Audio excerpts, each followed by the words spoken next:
Hey Kulitas! Today I'll be sharing with you these ingredients, Ginataang Alimango. It's crabs with coconut milk. And the ingredients for Ginataang Alimango are crabs, coconut milk, onions and garlic, sliced ginger, salt and pepper, and malunggay. Malunggay in English is called horseradish.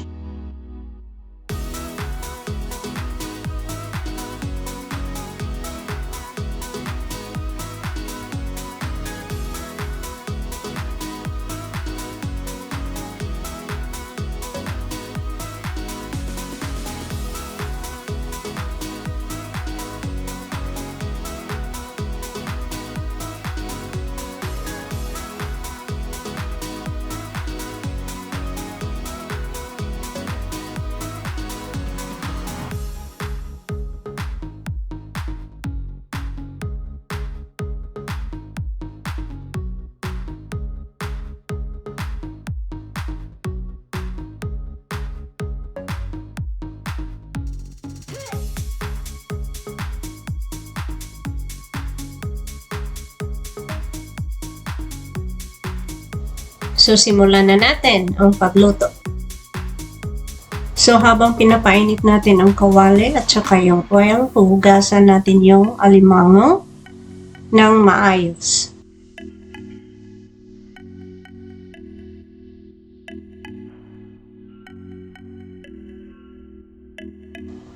So, when it's hot, add garlic powder.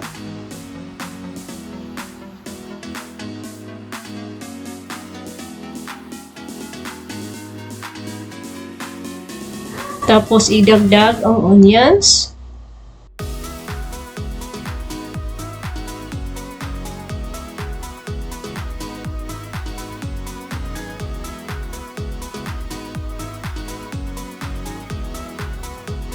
Then, idagdag natin ang ginger.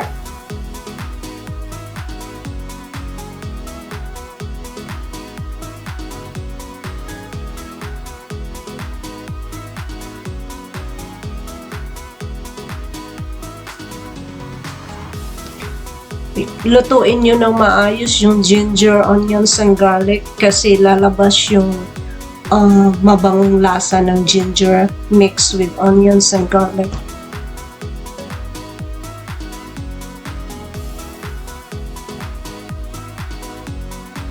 Then cover and simmer for 1 minute.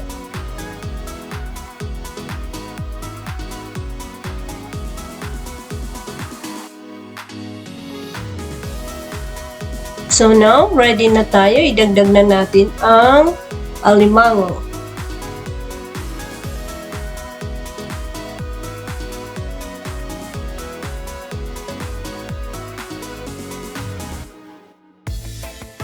So, ilalagay na natin yung alimango, yung pataog.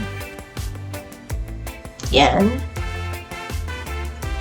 At saka, yung sikreto ko, lalagyan ko ng garlic powder yung top ng alimango para ma-dissolve yung lasa ng garlic doon sa crabs.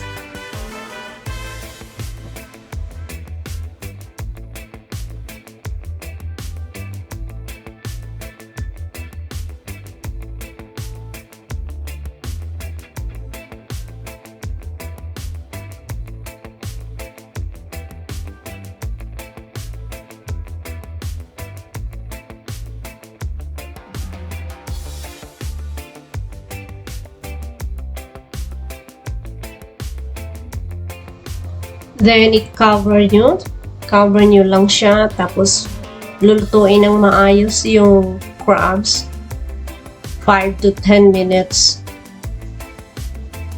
So, after 10 minutes, buksan mo siya, and then paliguan mo yung sauce ng crabs, ipaligo mo sa whole top niya para pumapasok yung sauce niya doon sa loob ng crabs.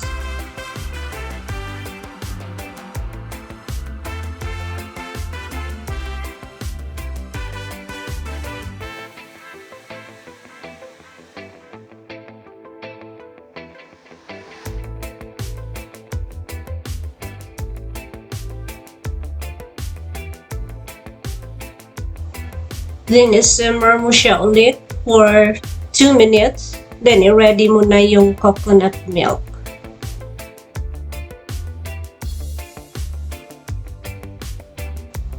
So now I added the 1 can of coconut milk. Then just mix it.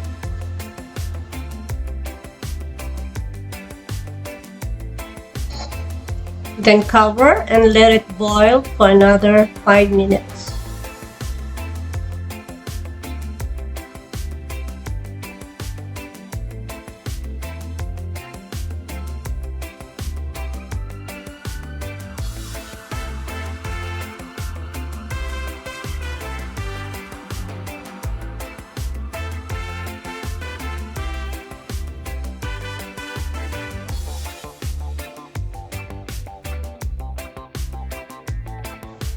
As you can see, the creaminess of the coconut milk.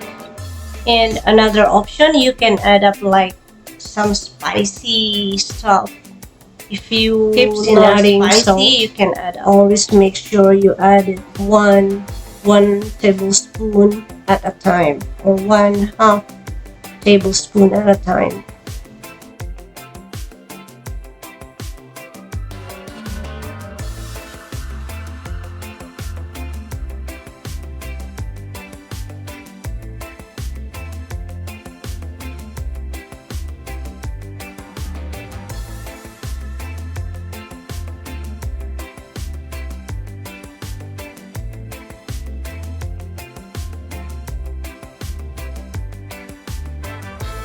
So now we are ready to put the malunggay. Dagdag na natin yung malunggay.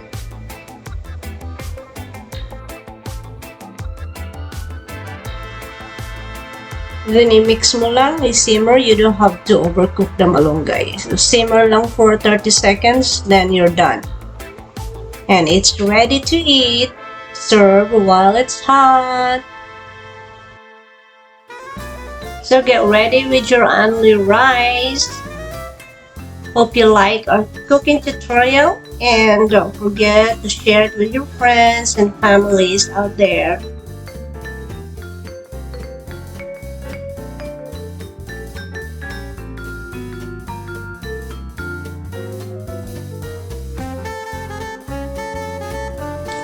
Don't forget to subscribe, like, and share. And hit the notification bell button so you will be updated on our latest vlog.